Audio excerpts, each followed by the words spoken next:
Estamos en la mesa de este lunes 20 de noviembre de 2017. Estamos con Gabriel Mazarovich, Jovenir Sartú, Daniel Superviel y Pablo Carrasco. Ahora salimos de nuestro país, vamos a Chile. El expresidente Sebastián Piñera y el candidato oficialista Alejandro Guillier fueron los más votados en la primera vuelta de las elecciones ayer. Comicios que tuvieron como gran sorpresa al aspirante del nuevo partido Frente Amplio, Beatriz Sánchez, que parece será la llave en el balotaje del 17 de diciembre. Piñera declaró haber logrado un gran resultado electoral, pese a que la votación que obtuvo fue inferior a la que se desprendía de las encuestas. Estamos contentos porque esta noche hemos logrado un gran resultado electoral. Y sobre todo, porque hemos abierto las puertas que nos conducirán hacia los tiempos mejores. Recibimos estos resultados con gratitud, con humildad y con esperanza. Piñera, de la coalición de centro-derecha Chile Vamos, se ubicó primero con 36,6% de los votos. En segundo lugar, Alejandro Guillier, de la coalición de centro-izquierda La Fuerza de la Mayoría, 22,7%. La sorpresa, la nueva coalición Frente Amplio, con su candidata presidencial Beatriz Sánchez, llegó al 20%, con lo que en el escrutinio de anoche estuvo muy cerca de la posibilidad de pasar a la segunda vuelta. Otra sorpresa, José Antonio Kast, que reivindica el legado de la dictadura militar de Augusto Pinochet, tuvo casi el 8% de los votos y se convierte en otro actor importante, en este caso para una posible victoria de Piñera en el segundo turno. Los escucho, señores. ¿Quién empieza? Gabriel. Primero, sí. Ahí es tan increíble la utilización de las encuestas como escenario virtual que a Piñera no se lo compara con que logra ser primero, entre otras cosas por la dispersión de la fuerza centro-izquierda, pero que es primero, sino que se lo compara con las expectativas que daban las encuestas. Una cosa increíble, ¿no?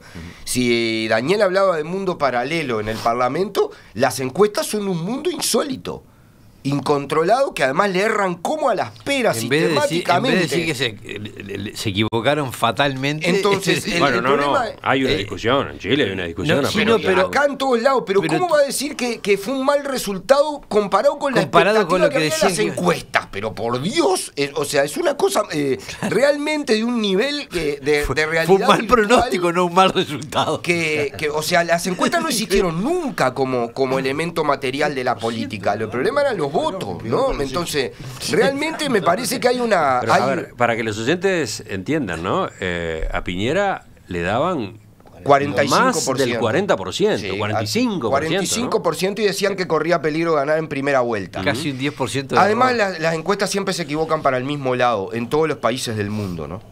Entonces, hay un problema sistemático. ¿Qué siempre benefician al status quo. No, en este caso no era el oficialismo. Con Trump se equivocan.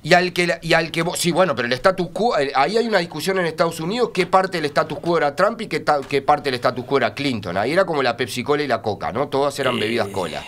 Yo lo que digo es que acá, cuando se hay equivocan para el lado de quien contrata la encuesta. un enfrentamiento del otro lado, realmente hay un cuestionamiento y a la manipulación y a la utilización de las encuestas, no como una guía de cosas, sino como un instrumento de acción política insólito en el que dan, sin ninguna vergüenza además.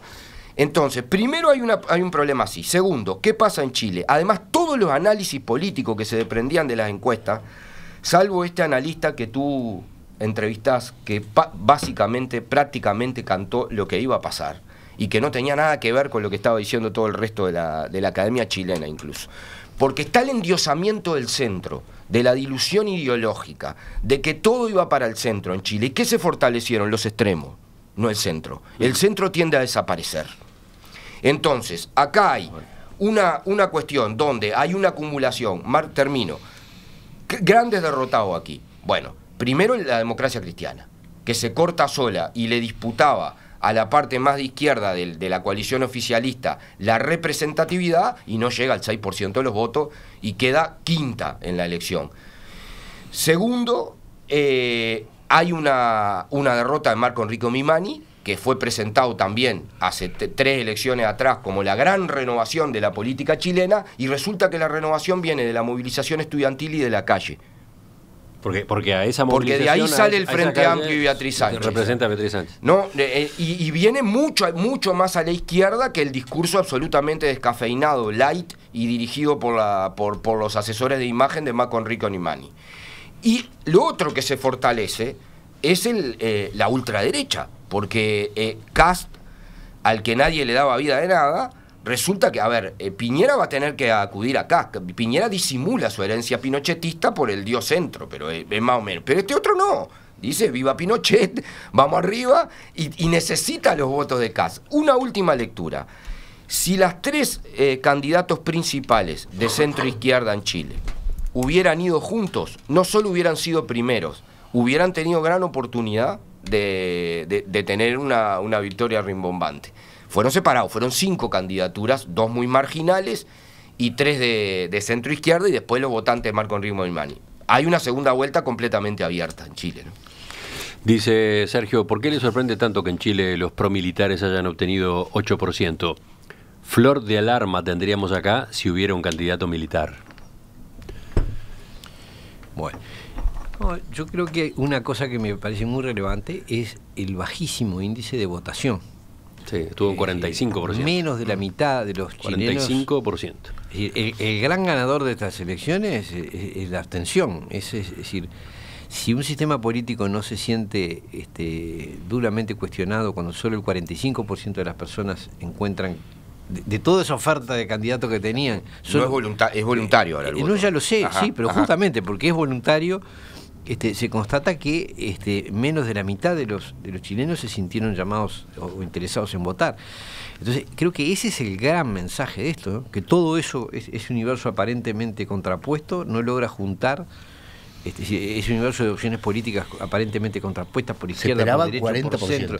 Fue mejor de lo que se esperaba. Bueno, pero volvemos al mismo asunto. Es que además se invirtió mucho dinero en motivar la participación, según destacaba más temprano Fernando Rosenblatt, justamente, ¿no? Entonces, algo pasa cuando el sistema político no logra ni siquiera la participación de la mitad de los habilitados para votar. Me parece que esto es hay un proceso de vaciamiento de los sistemas democráticos, ¿no? Que no lo estoy inventando yo, se ha planteado desde hace tiempo, por el cual el ciudadano va sintiendo que las cosas que se deciden o no son importantes o no se deciden realmente allí, y terminan por no sentirse involucrados en el proceso, ¿no? Es un fenómeno que está pasando en casi todos los sistemas considerados democráticos, ¿no? Cada vez menor nivel de participación, cada vez la gente siente que la política responde, o sea, le interesa menos o responde menos a su problemática. Y yo creo que particularmente en el caso de Chile, es un típico, cosa que deberíamos tener presente nosotros, que es un país que ha sido gobernado reiteradamente por lo que se suele llamar progresismo, es decir, por ese tipo de fuerzas que llegan diciendo ser de izquierda, después hacen unas políticas sumamente, distintas a las previstas, y provocan esa especie de quiebre entre el sistema político y la voluntad de participación política de la población. A propósito de la participación, dijimos 45 o 46%, pero en las comunas más pobres la participación fue significativamente más baja. Fernando daba el caso de La Pintana, la participación estuvo apenas sobre el 30%. Sí, en cuanto a la votación obligatoria, yo de esto realmente me alegro de que nosotros sigamos con una votación obligatoria, porque... ¿Tú estás de acuerdo con el voto obligatorio? Sí, totalmente, porque creo que acá lo único que podemos rescatar es que hay un mensaje que no sabemos bien cuál es, pero a mí me genera desconfianza siempre que vote solamente el que se tomó el metro, y bueno, y en ese sentido hay más de un oyente que pregunta, si acá no fuera obligatorio el voto, ¿qué participación tendríamos? Menor, seguramente. Pero yo creo que Chile es el Uruguay del futuro. A mí Chile es un país para mirarlo muy de cerca. Digamos, para empezar, en el otro tema estábamos hablando de los líos que hay en la izquierda, ¿no? Y acá los tenés ya cuajados en 6 partidos distintos, que volaron por el aire. Chile viene de dos experiencias de signo contrario, por decirlo en términos clásicos, ¿no? De Piñera y de Bachelet, dos gobiernos muy lavados, ¿no? Cualquiera de los dos, hoy Bachelet hablan de, capaz que ustedes saben mejor que yo, pero algo como el 34% de aprobación, llega muy mal. Creo que eso tiene que ver todo con esa atomización de partidos, nadie se hace cargo del muerto y lo que pasa es que a mí me parece que la gente va evolucionando en lo que necesita. Que para su segundo gobierno Bachelet llevó una coalición más amplia, ¿no? Que la había llevado la primera vez, ¿no? El Partido Comunista. Sí, ahí hay un cambio. Sí, ahí hay un cambio. Pero digo, la gente va precisando cosas distintas y las recetas de la política siempre son las mismas. Entonces, se empieza a desfasar, se empiezan a abrir esas dos tendencias. Cuando vos estás adentro de un pozo de 20 metros y te preguntan qué querés, es salir del pozo. Obviamente que salir del pozo. Pero después que saliste al pozo, viste el sol y todo lo demás, ya no te alcanzó a haber salido del pozo. Vos ya empezás a necesitar otras cosas. La gente, cuando sale de la pobreza, sí, genial, que a veces salir de la pobreza es ganar 3.000 pesos más, ¿no? Porque es una raya que hay que poner, no hay otra forma. Y con 3.000 pesos dejás de ser pobre, es un 0-1.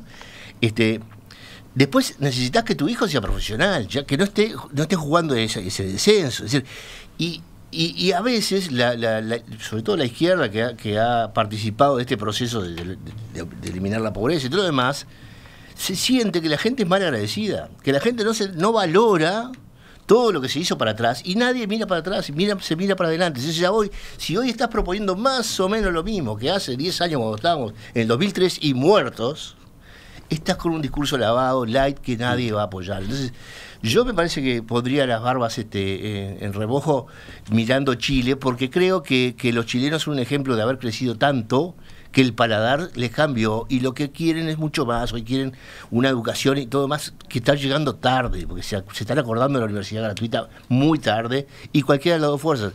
Va a ser muy difícil el pronóstico en ese desencanto que tiene la gente, porque yo lo único que me parece que se suma fácil es Piñera con Cast, ¿no? Porque Cast le queda atrás Lindera a la izquierda, ¿no? El vecino al lado es Piñera. Para llegar, tendría que cruzar todo Piñera y pasar a la izquierda, sería un viaje casi imposible. Sí, pero Piñera más Katz te da 44. No, nadie va a pasar a Katz. Pero a Piñera lo tenés al medio ahí. Entonces, yo no sé, me parece que está totalmente abierto y bueno, y yo lo miraría como un futuro uruguayo. Otra lectura, la de Raúl, dice: lo que está ocurriendo es que los ciudadanos ven que voten lo que voten, hay otros poderes que hacen lo que quieren. Exactamente, eso me parece que es el vaciamiento del sistema político. Las decisiones pasan por otro lado y la gente... Ahí capaz que se abre otra discusión, pero todavía no escuchamos a Daniel. No, bien, me interesan mucho todos los procesos electorales. Hubo también en Perú, que me tocó cubrir esas elecciones, la aparición de una candidata cuyo nombre me olvidé, Mendoza, que también, un frente amplio, que también agrupaba partidos fragmentados de izquierda pequeños, y bueno, tuvo una votación que sorprendió muchísimo en esa polarización que se dio al final entre PPK y Fujimori. Bueno, y acá también en Chile, con un año de fundación, esta periodista Beatriz Sánchez, que termina siendo candidata porque los que deberían haber sido candidatos tenían 30 y 31 años, y no les daba por constitución, que tenían que tener más de 35, de ser candidatos del Frente Amplio. Y lo que pasa en Chile a mí me parece sumamente interesante por varios motivos. Yo lo que veo es que en América Latina hay dos izquierdas, no hay una sola izquierda, no hay un solo progresismo, en grandes bloques, ¿no? Tenemos una izquierda que idolatra a Chávez, que son los resabios de la Revolución Cubana, Fidel Castro y todo eso, y una izquierda un poco más moderna, una izquierda que quiere entender lo bueno de la parte del capitalismo, el desarrollo que atrae el capitalismo, y bueno, y tal vez en Chile se está viendo esta pulseada. Entonces me parece muy interesante seguir atentamente cómo evolucionan las preferencias del electorado en torno a qué izquierda tener, porque es diferente tener una izquierda que apoya al sátrapa de Maduro, y otra cosa es tener una izquierda democrática, una izquierda que maneja un rol del Estado diferente, pero respetando los procesos democráticos y todo eso. Entonces, a mí me parece interesante observar eso de Chile. Y otra cosa que dijo Gabriel, que es que el centro tiende a desaparecer, ¿no? Yo deseo que el centro no desaparezca, por lo menos acá en Uruguay, ¿no? O sea, creo que en el centro está la riqueza del Uruguay, y no en las puntas. Entonces, ojalá, Gabriel, que no se cumpla tu designio. Dice Leo, estuve la semana pasada en Santiago, era muy llamativo la apatía que había a todo nivel. Muy baja propaganda en televisión, no se veían los pasacalles o los anuncios que nosotros estamos acostumbrados a ver. Mucho menos notabas interés si hablabas con la gente de pie en el taxi o con cualquier comerciante. Creo que es muy diferente nuestra cultura política y la intensidad con que lo divino es que la sociedad chilena. Ojo porque yo creo que acá vamos en el mismo proceso. Claro. Nosotros tenemos el voto obligatorio, pero cada vez más uno es consciente de que las decisiones los temas realmente importantes no se deciden en el ámbito político o partidario, ¿no? Y ahora veo, por ejemplo, hay ciertas leyes que sobre el tema género se están votando por unanimidad de todos los partidos. Cuando uno sabe que ese tema no tiene unanimidad en la población. Es imposible. Obvio, es imposible, pero sin embargo no hay un voto en contra. ¿Qué es lo que pasa ahí? ¿Quién está decidiendo que esa política sea la que se aplique? Mira, intercaló otro tema. Sí, otro tema, pero tiene que ver... ¿Cuál es tu interpretación de que, por ejemplo, en el caso del Parlamento, los legisladores o determinados legisladores no se animan a ir en contra de una cierta presión hay? Sin duda. Que no es de la sociedad. No es de la sociedad. Que es de un poder paralelo. No, es de los organismos internacionales que imponen que en toda cosa tiene que haber enfoque de género. Pero además lo dicen manifiestamente, la ONU, el Banco Mundial. Es decir, entonces es tirarse contra un consenso internacional a nivel burocrático, ¿no? Pablo, ¿tú qué decís de eso? ¿De lo de género? No, de los otros poderes.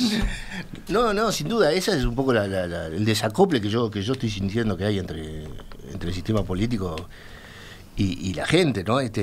Me parece que como dice Ovenir, el poder se está desplazando hacia ciertas ONGs y ciertas voces únicas y cierto pensamiento privilegiado que los está haciendo mucho mal. De todas formas, yo pienso que si el voto no fuera obligatorio sería peor, digamos. Pero es una mezcla de intereses, porque Raúl, por ejemplo, con su mensaje no está aludiendo a estas ONGs ni a los organismos internacionales. También se habla de organismos financieros, también se habla de los inversores, el capital, etcétera. Pero ojo, yo creo que eso conforma, es decir, este aspecto que yo estoy mencionando del tema género, es parte de ese discurso que tienen incorporado los organismos. La otra es el tema de los tratados de inversión, es decir, las decisiones económicas y ciertas decisiones ideológicas conforman un esquema que está impuesto, hoy se impone a través de los organismos. Empezó siendo financiado por fundaciones privadas y manejado, pero hoy es el discurso oficial, tanto en lo económico como en lo social, el discurso oficial de los organismos multilaterales. Tuya, Gabriel, la pelota está picando ahí. Bueno, yo me encantaría tener en este debate, vuelvo a Chile, ¿no? A las elecciones chilenas. Este debate me interesa darlo en esta. Yo creo que es bien importante analizar, porque a mí me parece que hay un cuestionamiento al sistema post-Pinochet en estas elecciones que se está planteando, que es más de lo que estamos viendo, que es cierto todo lo que están diciendo, pero hay cosas específicas en Chile. Salimos de la dictadura de Pinochet con un legado muy pesado, legal ni hablar, ¿no? Con senadores vitalicios, los militares que salen, con prohibición de la huelga. En Chile está prohibida la huelga. Es legal que te despidan si parás, ¿no? Y está legítimo que la patronal contrate rompehuelga la misma cantidad de los que paran. Y tienen que pedir tanto permiso para parar los trabajadores que es una locura, ¿no? Paran igual, ¿no? Porque la lucha igual emerge a pesar de las cosas que estaban. Tenían un sistema de educación que se puso como ejemplo en muchos lados, heredado de Pinochet, absolutamente privatizado y que había que pagar todo, y generó una resistencia estudiantil loca, enorme, que generó un protagonismo social que rompió los moldes partidarios, parlamentarios y de todo lo que había con gente en la calle. En este último periodo se vivió lo mismo con la resistencia a la estafa gigantesca que son los fondos privados en Chile de jubilación, que son absolutos y que están en crisis total, y que la gente salió por miles a protestar, por fuera de los partidos. Entonces, a mí lo que me parece, que yo creo que esto es lo que hay que reivindicar en eso. Esta coalición que llevó, termino con dos palabras, pero me parece interesante, que llevó a Bachelet no es la misma. La DC, la Democracia Cristiana, que acusaba a Bachelet de tener reformas demasiado radicales, y por eso no la apoyó, se fue por afuera y tuvo el resultado. La DC apoyó la segunda presidencia de Bachelet. Seguro, La llegada por segunda vez. En esa coalición que fue más amplia, que incluyó al Partido Comunista, claro, que se llamó Nueva Mayoría. Y ahí entran todos. Para esta elección, la Democracia Cristiana Fue se bajó. con su propia candidata, pero porque Bachelet tenía reformas demasiado radicales. La crítica era por centro, digamos.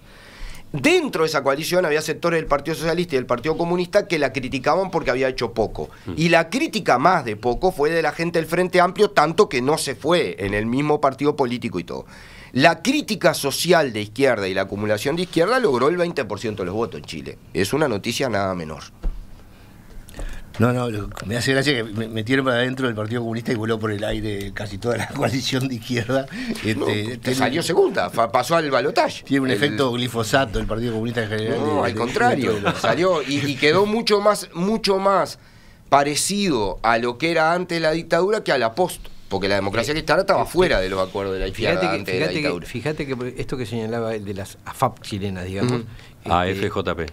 Es la situación de acá. Es decir, el régimen de AFAP nadie lo quiso, pero se impuso en un gobierno, subsistió en otro, y en otro, y sigue estando, y se sigue discutiendo. Y el sistema político no se ha atrevido todavía a darle el cambio que necesita. Un último apunte también desde la audiencia, a propósito de lo que decía otro oyente, un uruguayo que había estado en Chile hace pocos días y que notaba apatía. Carolina dice, soy uruguaya, vivo en Chile. La escasa publicidad, tanto en los medios como en la calle, se debe a que está muy limitada por ley, la propaganda en los medios. Y en la calle está directamente prohibida, cosa que yo veo muy bien. Menos contaminación, menos gastos de plástico y papel, y las ciudades sin toda esa terrible contaminación visual.